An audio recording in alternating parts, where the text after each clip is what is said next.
Welcome to section 7.4, which is called addition and subtraction with unlike denominators. And what they're talking about now are addition and subtraction of rational expressions.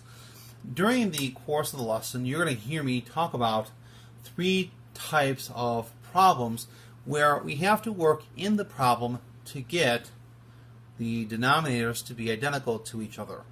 If you're able and comfortable to do the work in section 7.3, then the only additional step in 7.4 is the first step of the question, which is to get the denominators to be the same.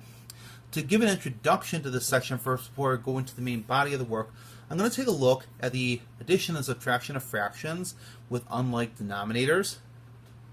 I'm going to put those into three categories, and it'll probably be helpful as we go along here. So sometimes you may have to add a fraction like 1/5 plus 1 over 7. And when we talk about a type 1 question, we are talking about two denominators that have no common factors at all. 5 and 7 have no common factors. They're both prime numbers. So for a type 1 problem, we're talking about no common factors in the denominator. So you're going to hear me reference that. So since they have no common factors, what we do to get the fractions with the same denominator is the following. I'll go ahead and I'm going to write this one more time. Since we have no common factors in the denominator, I'm going to go ahead and multiply each of these fractions by something. So since I want the denominators of these fractions to be the same, I'm going to go ahead and I'm going to take the 5 that's in my fraction on the left, I'm going to multiply the numerator and the denominator of the fraction of the right by that. This will make the denominator of our new fraction to become 35. Well, I now have to multiply 5 by some number to get that to be 35 if I want my denominator to be the same. Well, as it turns out, if we simply use a 7 in the other fraction and I multiply the top and bottom of it by that, 7 times 5 will give us 35, and then 7 times 1 is 7. Once I obtain a common denominator, I can simply add the top and give me my final answer of 12 over 35 with no further simplification required. So in type 1, the important idea here is that between the two denominators of the two different fractions, we have no common denominator. And usually what we do as a shortcut to obtaining the least common denominator is simply to take the number that is in the opposite fraction and multiply the top and bottom by doing so. Take the denominator of the one fraction and multiply the top and bottom of the other fraction. So this will help us to get a common denominator. One technique you may have learned is to always do this whether there's a common factor in the denominators or not. This cannot be applied in this section as the reduction process will be hindered and perhaps made much more difficult for here.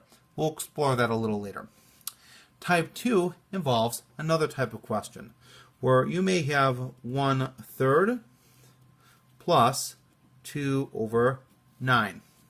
So in a question like this, what we have is we have a problem where the denominator of one fraction contains a factor of the second one. So let's take a look what I mean by this here.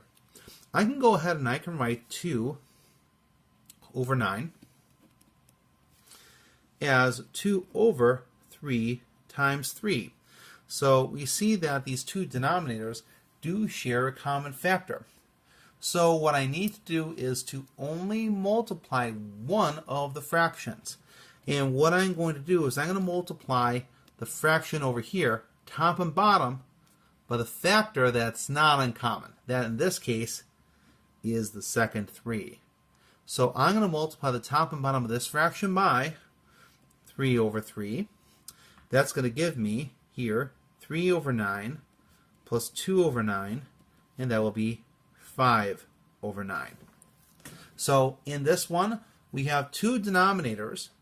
One of the denominators will contain a factor of the other one, that means we only have to require we multiply only one fraction.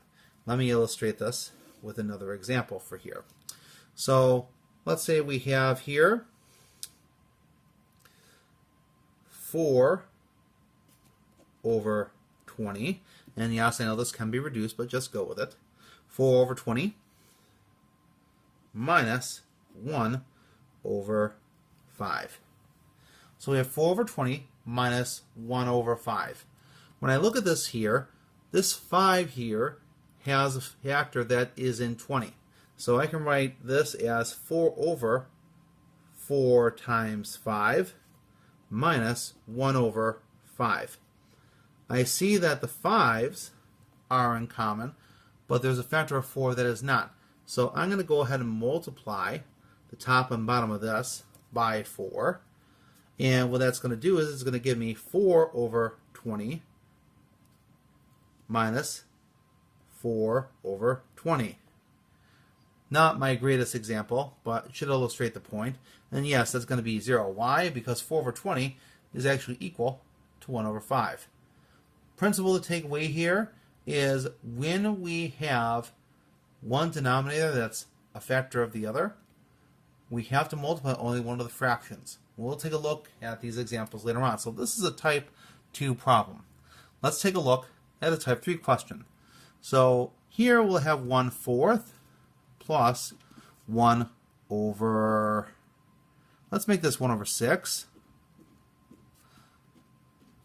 plus 1 over 10.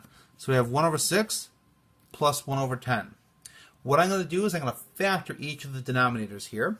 So this would be 1 over 2 times 3 plus 1 over 2 times 5. So here we see each denominator shares a common factor. It shares a common factor of 2. But each denominator also has a factor which the other fraction doesn't have. So, much like we did in the type 1 question, we need to multiply both fractions by some quantity. Therefore, if we have a 3 over here, then I'm going to go ahead and multiply the other fraction, top and bottom, by 3.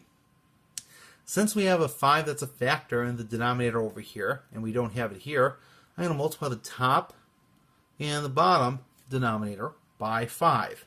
So this is going to give us 5 over 5 times 2 times 3. I'll write this as 2 times 3 times 5 plus 3 over 2 times 3 times 5. Notice, I'm not putting this together. I could. I know it's 30, but I'm not putting it together. When I add these together, that's going to give me 8 over 2 times 3 times 5. And the reason I hold off on multiplying all that together is because when I get my final answer over here, it may lead to something I can reduce with the top. And yes, in fact, here I can. I can write 8 as 2 times 4 over 2 times 3 times 5. You will notice the 2's reduce, and I'm going to be left with 4 over 15. So let's summarize this again. We have two fractions, no common factor, multiply both by the opposite denominators, top and bottom. Type 2. One fraction contains a factor of the other one fraction contains a factor of another denominator. We only need to multiply one fraction by that. And then we have a pair of fractions that have a common factor, but both have a factor not in common, 2. Here we only have one factor in common, but here we have one factor in common, but then each one has another factor not in common, so we need to multiply both by that factor, much like we did in type 1. I hope this was not too confusing, but we are going to take a look at problems with rational expressions, where hopefully this will be given greater clarity. Next video coming.